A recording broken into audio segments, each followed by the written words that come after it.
you are ridiculously good at writing instruction manuals for how to make money. Literally, you are singular in that way. But if people think poorly or they do dumb things, they are never going to make progress. So what advice do you have for people that are wasting time on things like porn, social media, or even just a friend group that is going nowhere fast? It's my belief that if you can control every one of the variables externally to an organism, you can control its behavior. So one of my favorite quotes from B.F. Skinner, who was a behavior psychologist from way back in the day, was the old saying is, you can lead a horse to water, but you can't make it drink. He said, well, if you bleed it out enough and you starve it and you leave it in the sun and you put the water right in front of its mouth, he's like, I can veritably guarantee that I can make it drink. And so if you were to think about yourself as that horse, then it's like, okay, well, what is the equivalent of the bloodletting, the dehydration, the starving that you can put yourself into to get the behavior you want? So starving has a negative connotation, but we can also starve out the negative things in your life. Like you can starve the alcohol, you can starve the porn, you can starve the friends. And I think the easiest way to do that is to get out of the environment you're in. Because like, I'm sure you heard about I think this was in Atomic Habits. In Vietnam, I think it was like 10% of troops or something were taking heroin when they were over there in the 70s. And they thought there was going to be this massive problem when they came back to the States.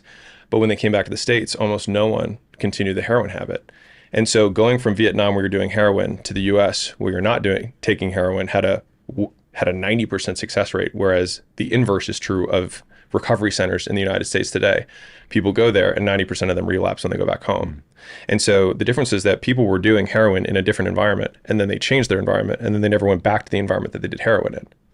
And so it's like, if you have these behaviors that have cues from the people, the surroundings, the colleagues, family, whatever, I think even if you can't afford to move out of the state, like almost anybody can move across town, even 30 minutes away, to just make it a little bit more inconvenient for your drug dealer, for your bars that you know, for the friends to say, hey, we're doing fantasy, whatever, on Friday. And it's like, I can't make it, right? You just make it inconvenient to do all the things that you don't want to do and make it more convenient to do the things that you do, and you'll do more of them.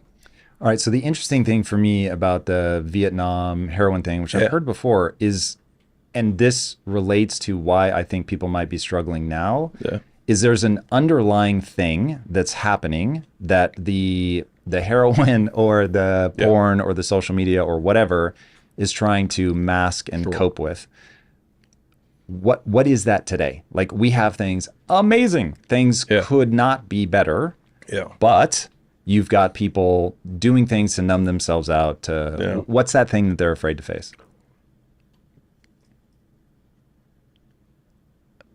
I think it's their perceived judgment, their perception of other people's judgment of their failures that haven't existed yet. And so when you think about constructing a mindset that is going to allow somebody to be successful, like when I think about your blueprints, if you had to prep somebody to be ready to deal with that blueprint, what are some of the either core beliefs or habits that you would get them in the routine of doing so that they could actually deploy the things that you teach? I think some of the things that I'll say might sound repetitive to some folks, but I'm a big believer in a lot of the Stoic virtues. And a lot of that just comes down to having your opinion of yourself be all that is required. And so it's like living for the future version of yourself and letting that person be your ultimate judge and no one else's voice. And I think that obviously it takes practice. We're social creatures. We learn how to behave from other people and their judgment of our behavior when we're kids. And then we have to unlearn it as we're adults, because we find out that the people who are giving us feedback actually have no idea what they're doing.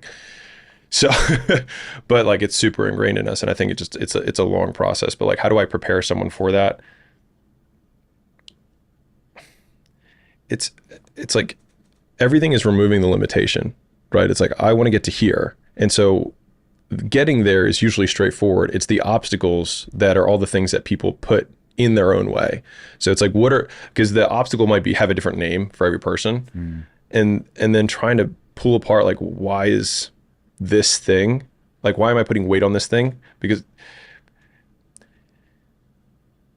you had a strong drive when you were growing up, right? And you wanted to get into film school. You had this thing, like, I don't know what that snap point is. For me, I just, like, my fear of disapproval from, my dad was my big driver.